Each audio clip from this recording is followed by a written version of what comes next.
Ever feel like everyone else is running ahead, ticking boxes, building careers, finding meaning, and you're just stuck? Like you're late to life, confused, and constantly trying to figure out what the hell you're even doing here? You're not alone. In fact, even Arjuna, one of the greatest warriors, broke down before battle. He froze, doubted, and wanted to give up. That's when Krishna spoke. A conversation so powerful, it became the Bhagavad Gita. And its wisdom is still deeply relevant today. If you feel behind in life or lost in the crowd, these 5 insights from the Bhagavad Gita might be exactly what you need. 1. Focus on action. Let go of results. In chapter 2, verse 47, Krishna tells Arjuna, "You have the right to perform your actions, but not to the fruits of those actions." That hits different when you're feeling stuck, because when you feel behind, it's usually because you're looking at outcomes, money, success, clarity, approval, and thinking, "I don't have it yet,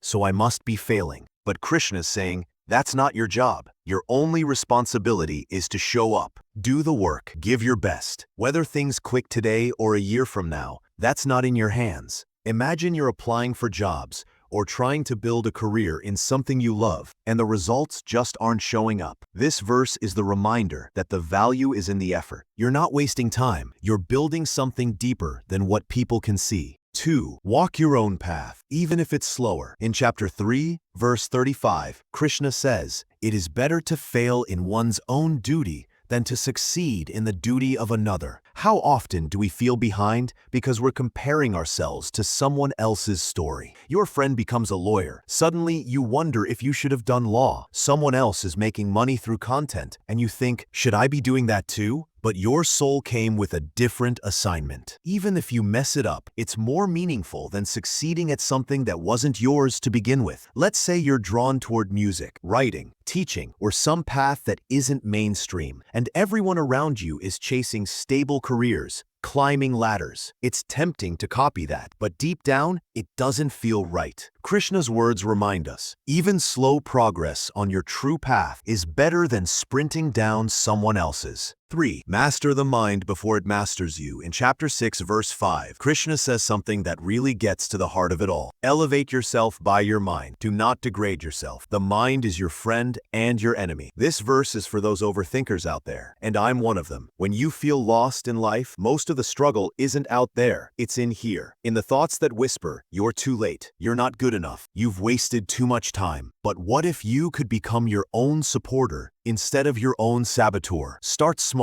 10 minutes of quiet every morning. Journaling without judgment. Taking a walk without your phone. That's how the noise starts to settle. That's how your mind becomes your ally again. 4. Stay balanced in highs and lows.